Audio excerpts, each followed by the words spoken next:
All right, good morning, everybody. For those of you who don't know me, probably should have said this before, I am Ellen McDonald. I'm the Director of Discipleship, Ministry, and Mission here at this church. And I reference the cold north of North Carolina, which I know sounds hilarious to those of you from farther north than that, but 12 degrees is cold to me, and I was there for a week. So amen that I am back in 38-degree weather. But I really missed you guys, and I heard that while I was gone, you started talking a little bit about Daniel. And so the book of Daniel is a really exciting book for us to be doing, and we're going to go through a 5-week series together doing this, and many of you guys might remember it as a little bit of a VBS favorite. You might remember some stories from it, about a lion's den, or our favorite 3 musketeers, Shadrach, Meshach, and Abednego. Some of you guys might have even sang some songs on those 3 dudes. But often, when we get a little older and we come into this environment, we don't necessarily go into a lot of deep study over this book, or really the Old Testament is probably something that's not found favored in Christian preaching all the time. And that's why I'm so excited that we are doing this together, because it allows us to remember that our God is consistent, right? So the Old Testament is just as much the story of our God and the servants that came before us as the New Testament. And so there's a richness to our faith when we go back just that little bit farther. And so I hope you really join me in excitement over this Daniel study and this sermon series. And I know when I was gone, this awesome text message system started happening, and you're getting things to your phone. And so, reminder, go home after service sometime in the week and read the chapters that we talked about, because you can't believe it just because I said it. I know you like me and I'm awesome, but read it for yourself, okay? So I really want to encourage you that when you leave this place, if the series does nothing else for you, it encourages you to read your Bible when you get home. Open it up, read the pages, see what it says for you.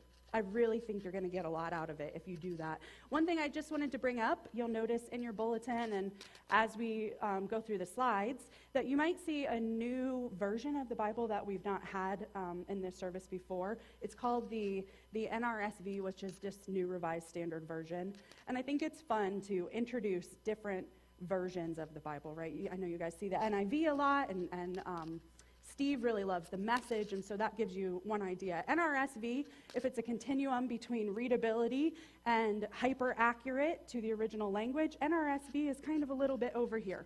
So since we're doing a Bible study that right now, I kind of went for the NRSV, so we're seeing a little more accurate to the language. So just exposure to that. If it looks a little different than your Bible, don't worry, it's all the same.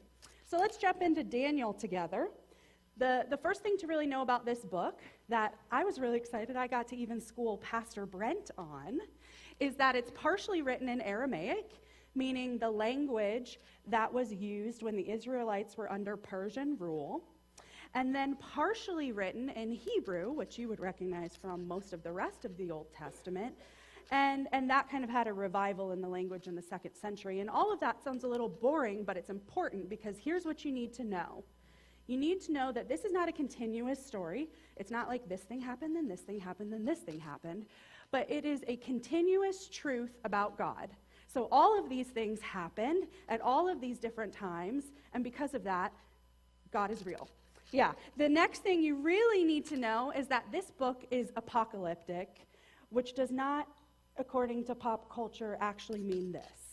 Okay, and so I'm really sorry to the Walking Dead fans, but you are not going to experience the glory of the zombies in life. I'm sorry, but apocalyptic doesn't actually mean that. What it means is really pretty simple, and that just means that divine salvation is coming. And divine salvation, if we want to put that kind of in real simple terms, is it means that God is going to reconcile all of creation and all of God's people back to God. Okay, so that's really just simple. As we know, God is coming back and bringing us all home. That's what the book of Daniel was meant to do. And so as you're reading, you can kind of frame it to say, how is this telling me the truth that God is coming to bring us all home? Not zombies, home. Okay, that's the book of Daniel. And so that's really good stuff, right? That sounds like good news, and maybe just a little bit like the gospel. And so you start to see this continuous God that is the same. Sometimes there's this idea that there's this like mean Old Testament God who was fearsome, and then Jesus comes, and Jesus is full of hope and forgiveness and goodness. But we have to remember, as we go into the Old Testament, that God is Jesus, and Jesus is God, right? And so if Jesus is God, then God is also love, and love is full of hope. So this is the story that we're going to be looking at together. And the most important thing, all of this is super awesome, but the most important thing that you need to know about the book of Daniel, if you go to sleep, just remember this slide, okay? I know some of you are here to sleep. That's all right. Remember this part. God is sovereign. What does that mean, Ellen? It means God is in control. That's it, okay? That's what this is trying to convince you of, that God is in control always, in all circumstances, for everyone and everything. Say it with me, forever, okay? That is what it means when we say God is sovereign. And that's really important, because if God is sovereign, then we can believe that God is coming back for all of us, right? If God's in control, we can all make it home. Those are the really important things you need to know for the next couple of weeks as we go through Daniel. And I know you did a little bit of a recap last week, but I just wanted to add my own twist because I'm like that. So we're going to jump really close into 1, 3, and 6. But remember, this was good news for the people it was originally written for, and that was religious and ethnic minorities. It was not, in fact, written for you and me. I know we think it was, but it wasn't. There's a lot of truth for us, but we have to remember, why was this put down on the pages? Well, it was for religious and ethnic minorities that had been living under a Persian rule with a lot of oppression. Okay, so these stories are full of a lot of hope and a lot of defiance. And that's right, it's good news. Yes, it's good news, and it's good news for the people that were living under the rule, and for us, and for our friends in Haiti, and for our friends in North Korea, and for our friends all around the world. It's good news, because if it's not true for everybody, then it's not true at all. And so, I want to invite you, as we go through this story, you remember, God's coming back for all of us, and it's good news for all of us. All right, let's jump into chapter 1. We're going to start there, and this really introduces us to our friends and to Daniel. And kind of 1, 3, and 6, this undercurrent you're going to see through all of it is this idea of faithfulness. If we've set up that this book is to tell a story about God, then how do we, as God's people, respond to that story? So we're going to be looking at faithfulness and Daniel. And so before we kind of get there, I want you to close your eyes. I am at the front. The lights are up. I can see if you don't do it. So close your eyes, and I'm just going to read through some circumstances. And I want you to encounter how you feel based on what I'm saying to you, okay? So go ahead. Close your eyes. Close them up. Okay? You are in your home right now. Picture your favorite spot. You're sitting right there in your home, and it's comfortable, and everything to you is known. The people around you, the furniture, the smell, the land. You are familiar with it all. Breathe in with me. You feel comfort. Then a stranger comes and rips you out of your front door. You're brought to a place where everything is unfamiliar and everything is wrong. The people are wrong, and the furniture and the land and even the smell brings discomfort. You're starving and you're thirsty and you haven't had anything, but you realize quickly you cannot eat or drink. Not a drop, because the food and the wine that is offered to you is rotten to your standards. If you eat and drink, it will make your soul sick. Nothing is comfort. Okay, now open your eyes.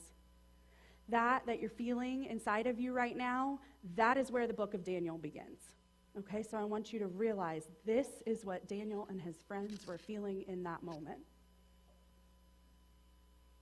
What are those experiences, those feelings? They're inside of them. And so he only had this little tiny small scrap of something that felt familiar, and that was his 3 friends from the tribe of Judah.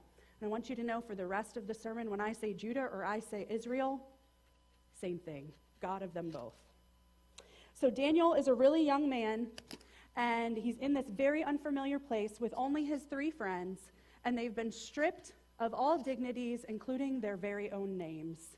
And so I think you'll notice that 3 of the names on the bottom are quite familiar, whereas 3 of the names on the top maybe not so much. And you'll see how this stripping of dignity continues to this very day, because we still don't remember these children of Judah by their own names. So that's how far it went. Okay? And so this young man named Daniel now has to respond to Belteshazzar. Clap for me, I said it right. Thank you. It was hard work. And so that name is actually named after a Babylonian god. So if you're a child of Judah and you now have to respond to the name of a Babylonian god, that there's going to be a lot of dignity removed there. And so that's how Daniel is living. And so it would be very easy to just be like, okay, I'm going to comply. They ripped me out of my home. There's really no hope left here. Persian rule is everywhere. I'm just going to do what they say and move on. And so that would make sense to a whole lot of us. But Daniel and the children of the tribe of Judah, Hananiah, Mishael, and Azariah, they know a little secret. And they know that little secret keeps them from doing that thing, from complying. And this little secret is one that King Nebuchadnezzar, who many of us remember from all of the VBS songs, does not know yet. And that is that their only job is to remain faithful because God is sovereign. So, faithful they remain. The king offers them portions of food. We talked about this a little bit, right? They're there. All of these young men who, the tribe of Judah would have been the lineage that came from the people who had been in charge of the Israelites. And so all of these young men who came from a family of in charge were put into submission in here under King Nebuchadnezzar, and they were asked to study. And so while they were studying, they were given rations of food and wine by the palace master to sustain them. And then in verse 8, we see what happens here with the very beginning of Daniel's faithfulness. It says, "But Daniel resolved that he would not defile himself with the royal rations of food and wine. So he asked the palace master to allow him not to defile himself." And you think, okay, why would this stuff defile him? I mean, it's just food. But the meat, particularly, would have been offered on the altar to any number of the king's gods before it would be cooked up and served and given to the people. So to Daniel and his friends, eating this meat would be like worshiping another god. And as a faithful Israelite, that's just not going to work. So Daniel does not partake of the food, and his friends do not. And we start to see God's favor coming because of Daniel's faithfulness in verse 9. First, now. So let's focus on that word now. Sometimes words seem tiny, but they mean a whole lot. Now is showing us cause and effect. Daniel said, no, thank you. And now, because of that, God's going to honor this faithfulness. Now, God allowed Daniel to receive favor and compassion from the palace master. I don't know that favor or compassion would be what we'd expect from the warden, right? But it happens. And so Daniel uses the moment, uses this opportunity to testify in his words and his deeds of his sovereign God. And so he asks for himself and his newly named friends to only eat vegetables for 10 days as to not defile their bodies. So they're going to drink water and eat vegetables for 10 days while the rest of the dudes are going to drink wine and eat the king's awesome, meaty, rich food. And I don't really know about you guys, but that sure seems like a situation that would make me lose a ton of weight and 10 pounds if I could get rid of my #faves forever, tacos and coffee. Okay? So if I stopped eating those for 10 days, I'm pretty sure I'd drop some lbs. So you think these guys getting rid of all of this awesome food, and remember, they came from a lineage of wealth. They're probably used to good food. They're not going to do it. They're going to drink water and eat vegetables for 10 days. But God honors their faithfulness on this very sad-sounding diet. God honors their faithfulness, and in verse 15 we see this. At the end of 10 days, it was observed that they appeared better and fatter, that's a compliment, than all the young men who had been eating royal rations. So the palace master is really amazed by this because it makes no sense at all. It makes no sense to eat water and vegetables and get fatter. That's silly, but it happens. And so the palace master is really amazed and allows them to continue.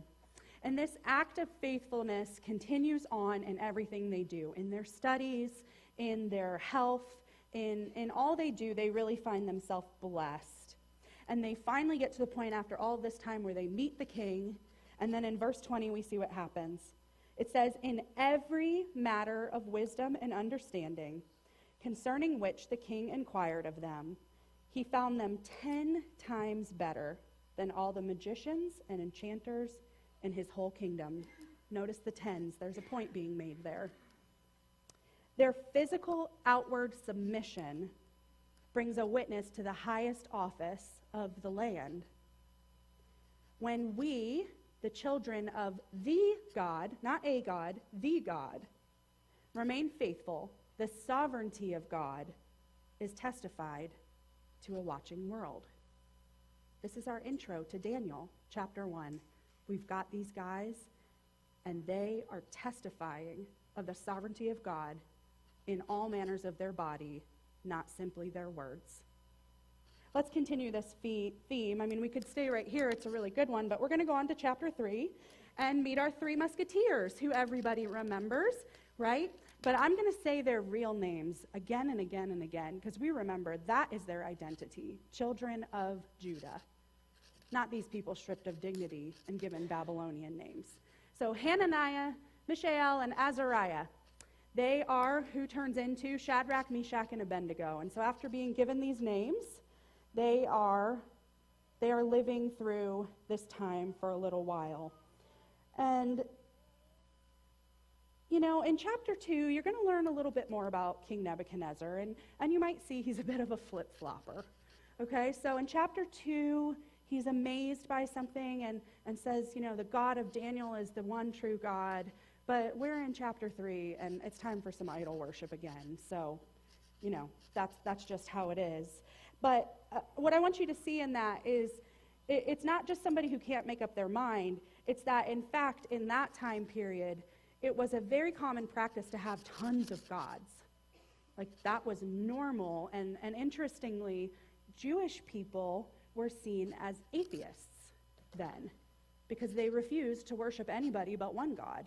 So, I mean, one God, when we've got like 12 or 13, you're an atheist, right? So that is a really familiar, interesting thing for you to think about when you're looking at these people.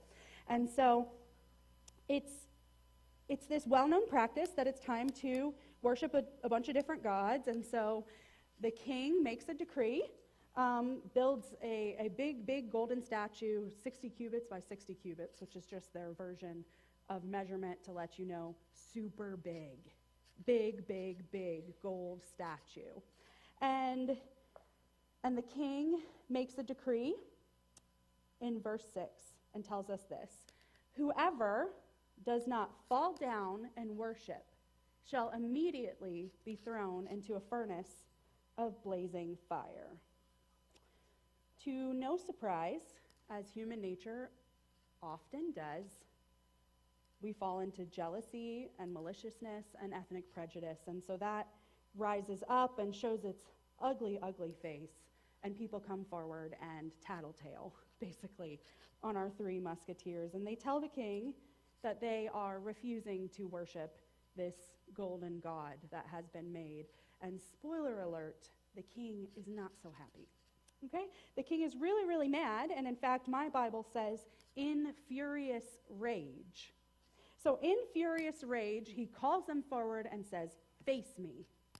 And so the king has them in front and starts asking questions because, of course, if these people were in their right mind, if they just understood what I had said, they would bow down. This must be some sort of miscommunication or something, right, with these kids of Judah, because why not bow down? Like, why not just save your life and bow down, and while you're bowing, just whisper, quietly in your heart, Lord, you know I do not worship this statue.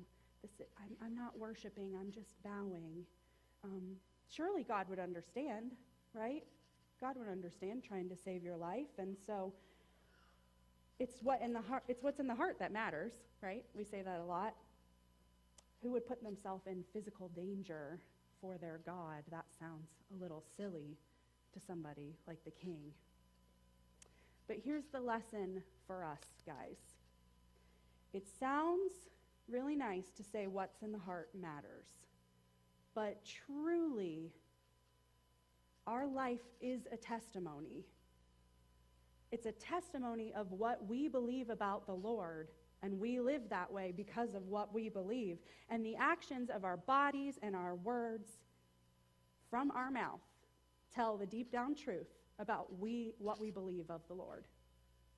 And so our actions represent our heart. And so if we say, surely God would just hear me in my heart, that might be very, very true. God hears it all. But what about everybody else watching? What do they see, and what do they hear? What will they know about our sovereign God? So our friends give us a lesson in what is possible when we choose outward, vocal, and bold faithfulness. Hananiah, Mishael, and Azariah are children of the God of Israel, Lord of the world and ruler of all. And if they believe that, then their lives are going to have to follow through. And so in verse 16 through 17, they say it pretty clear. O Nebuchadnezzar, we have no need to present a defense to you in this matter. If our God, whom we serve, is able to deliver us from the furnace of blazing fire and out of your hand, O king, let him deliver us. And that is awesome right there. Great statement of faithfulness in the Lord, but it gets way better than this. It gets way more bold. It gets way more in your face. It gets way more of a witness of belief, because here are the next words starting in verse 18. But if not. Can you imagine standing and looking at a fiery furnace and saying to that king anyway, but if not, if I die in that fire, but if not, listen on, be it known to you, O king, that we will not serve your gods, and we will not worship the golden statue that you have set up. In other words, we believe so strongly in our God, the one true God, and our God's sovereignty, that even if our God does not deliver us from this fire, even if the miracle does not come right now, it was worth it, and our God was good, and our God is coming back. That's what they're saying right there. And honestly, guys, it's a bold claim, because no matter what happens, whether they live or die, God is glorified, right? They set it up that way. God is sovereign and God is glorified because they will be saved. And truly, the story could really end right there. It really could end right there, and it would speak volumes to all of us, because most of us are not living at the end of a story right now. We're smack dab in the middle, bad part of this story. Whatever the suffering is that's happening in your life, you probably are not at the end of it and see the golden arches, right? And I don't mean McDonald's. Okay? And we're sitting and we're waiting and we're looking at this golden statue and we're saying, maybe this thing in my life, maybe it will be healed or fixed or resolved here on this earth. Maybe it will. But no matter what, God be glorified. I believe it will be fixed in heaven. That's what it says when we say, but if not. That's what it says when we choose to tell our stories in the middle and not at the end when there's a bow. So Shadrach, Meshach, and Abednego are giving us an example of what it looks like to be okay with the fact that it's not all going to be fixed now, but God is sovereign, and God is coming to save us all, and we believe that. Our lives, the way we choose to live them, can tell the truth if we let it. In this particular story, deliverance comes right now. And so many of you might know this, but they get thrown into the fire, and not only do they survive, but they thrive. And they're walking around the fire, and there's this fourth figure that comes up in the fire, and God is with them. And the king is very unsettled and cries out, "Come out of that fire! What is happening in there? We threw 3 people in, not 4." And so they come walking out, and they are unsinged. It's like they were never inside a fire. And the king is so amazed that he decrees to a whole dominion that no one shall speak a word against the God of Judah, because surely no other God can deliver in that way.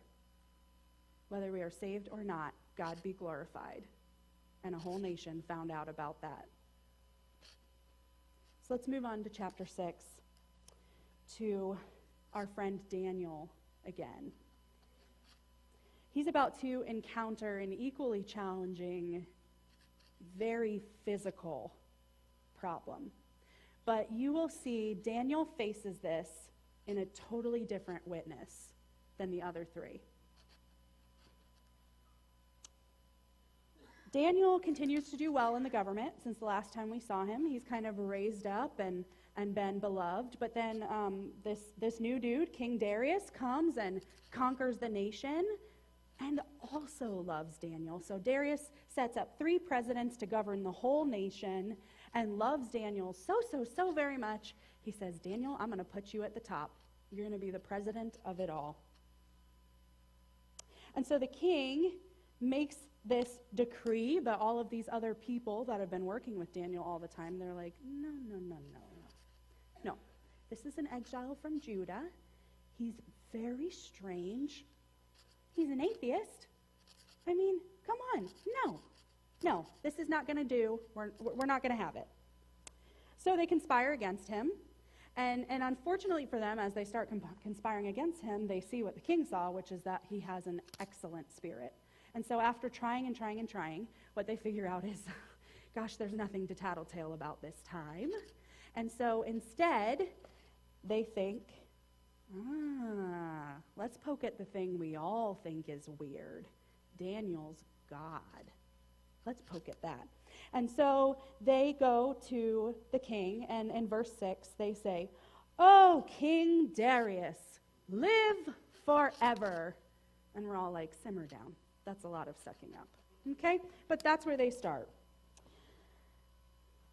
Later in the verse, they say this, that the king should establish an ordinance and enforce an interdict that whoever prays to anyone, divine or human, for 30 days, except you, O king, shall be thrown into the lion's den. Well, surprise, surprise, Daniel is faithful and did not submit to that. And not only did Daniel not submit to that, but he head to his home upstairs where there's all of the windows, faced Jerusalem for anybody to see, and prayed to God 3 times a day as his law would have required. And so the conspirators are like, well, we knew that was going to happen. I mean, Daniel's been faithful all this time. Of course he's going to go pray. But the king is like, What? Why are you doing this, Daniel? And so they come and they've trapped the king. Let's go ahead and call it what it is. They've trapped him. And they have him verify that he did, in fact, give this command that nobody should pray but to him. And then they throw down their trump card in verse 13. Daniel, one of the exiles from Judah, see, they have to point that out. This is the weird thing about him, remember. One of the exiles of Judah pays no attention to you, O king, or to the interdict that you have signed, but he is saying his prayers 3 times a day.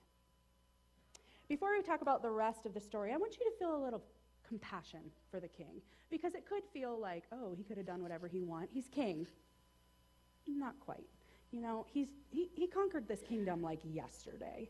There could be a revolt pretty easy. Anarchy could happen if he doesn't lay down the law. So he really doesn't have a choice at this point, no matter how much he loves Daniel. Daniel denied him, so he's going to have to kill him, or everybody's going to think they can deny him. So he really doesn't have a choice at this moment, because it's a cunning plan. And so he begins what is his version of, I will say, a prayer.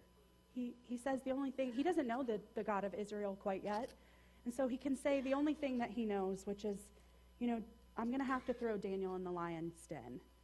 But at the last moment, in verse 16, he says, may your God, whom you faithfully serve, deliver you. It's that gasp of a prayer when we don't know what to pray for. It's a lifeline. He's saying, if you want to be saved, I can save you. You can deny it. Or may your God do the same. And Daniel, we know, goes into the lion's den. And so I want to stop for a moment, and if you were reading this in front of you, you might have recognized it, or maybe it's not something you've recognized before. But in chapter 6, up until this point, Daniel does not speak. There is no conversation from Daniel at all. Well, all of this is going on. And so if we look back to chapter 3, which we just did, we could think, this is a good time to speak up like your friends. They gave this beautiful speech, and the world learned of the God of Israel, and you could defend yourself. I mean, this king loves you so much, maybe you could even convert him. And yet Daniel stays quiet. Daniel lets his body do the talking. In a posture of peaceful prayer, Daniel brings revolt. So Daniel gets thrown in the lion's den, and the king is just so upset about it. Sleepless all night, praying anything possible to hope that his dear friend Daniel will be saved.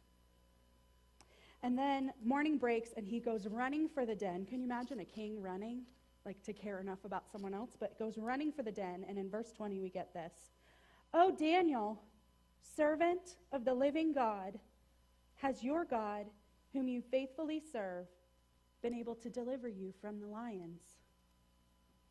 Is it true, Daniel? Is your God real, Daniel? Should I dare believe that there is a God this good, Daniel? One who would reward this sort of peaceful obedience? He's not asking just if his friend Daniel is okay. He's asking the soul-deep questions of who made me, and is what you say true?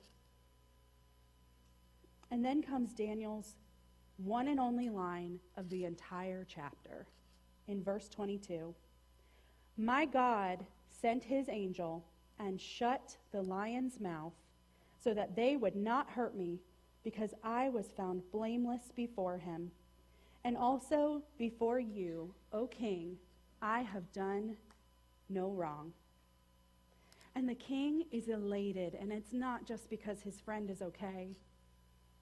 It's because those deep down soul questions, they are answered with a resounding yes. Yes.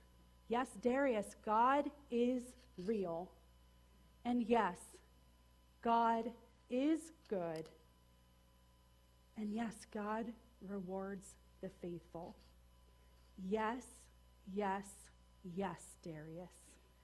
Yes, God is sovereign, and God will save us all. And here's the important part, even you, Darius.